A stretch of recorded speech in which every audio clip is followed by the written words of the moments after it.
ចាជំរាបសួរពុកម៉ែបងប្អូនទាំងអស់គ្នាថ្ងៃនេះនាងខ្ញុំរស្មីនាំមកជូននៅមុខម្ហូបមួយមុខទៀតហើយតកតងជាមួយនឹងការបំពងត្រីងៀតដែលយើងប្រឡាក់ហើយយើងមិនទាន់យកវាទៅហាលទេគឺយើងយកត្រីងៀតហ្នឹងមកបំពងកុំឲ្យវាជាប់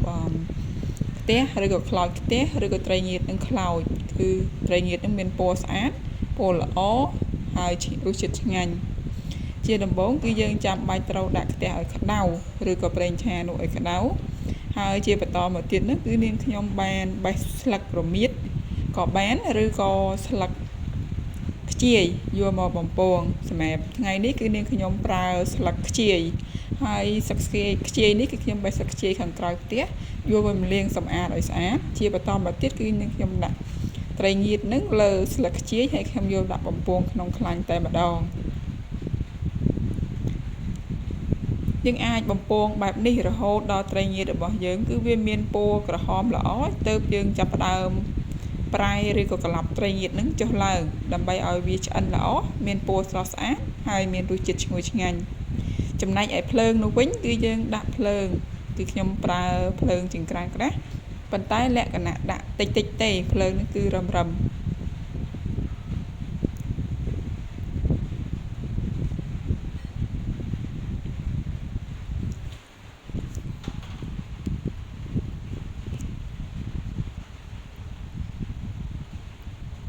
បន្ទាប់ពីត្រីងៀតរបស់នាងខ្ញុំចាប់ផ្ដើមក្រហមឬក៏វាឡើង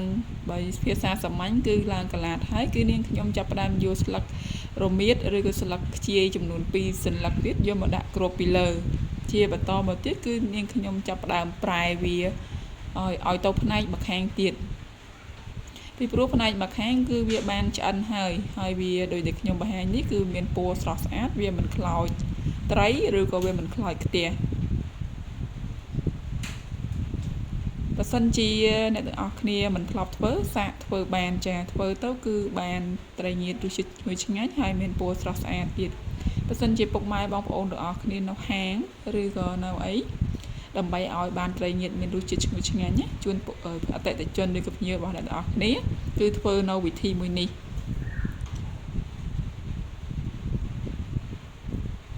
ហើយបើខ្ញុំនិយាយរៀបរាប់អំពីស្លឹក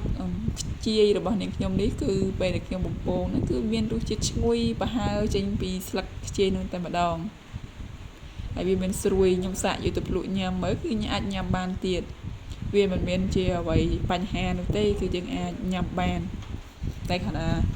ជាធម្មតាបើយើងយកជៀនថៃហ្នឹងគឺគេអត់យកញ៉ាំទេតែខ្ញុំសាកភ្លក់ទេ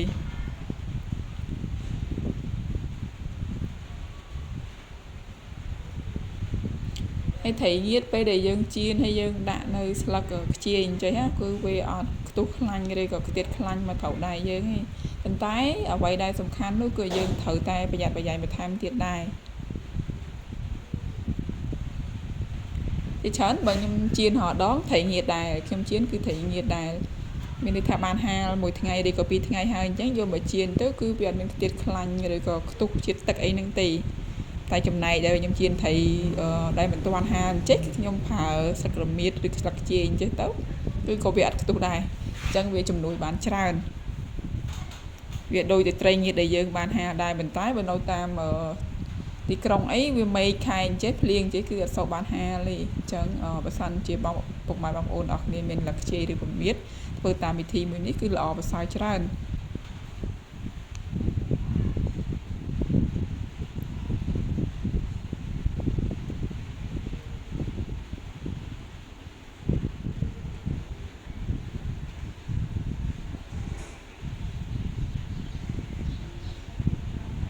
តពីត្រីខ្ញុំបានប្រែចុះប្រែឡើងបានល្អប្រសើរហើយគឺខ្ញុំយកស្លឹករមៀតដែលខ្ញុំបំពងត្រីនេះមួយសន្លឹកដែលវាឆ្អិនល្មមហ្នឹងដាក់នៅក្នុងចានរាបស្មើមួយដ៏ស្រស់ស្អាតនេះហើយជាបន្តមកទៀតហ្នឹងគឺខ្ញុំបានយកត្រីងៀតឬក៏ត្រីដែលខ្ញុំបំពងហ្នឹងដែលវាស្រក់ខ្លាញ់អស់យកមកដាក់លើចាននេះតែម្ដងហើយបើសិនជាយើងមាននៅទឹកជ្រលក់ឬក៏មានបន្លែផ្សេងទៀតតបក៏បានដែរចំណែកនាងខ្ញុំគឺនាងខ្ញុំប្រើតែត្រីងៀតចំនួន2នេះទេ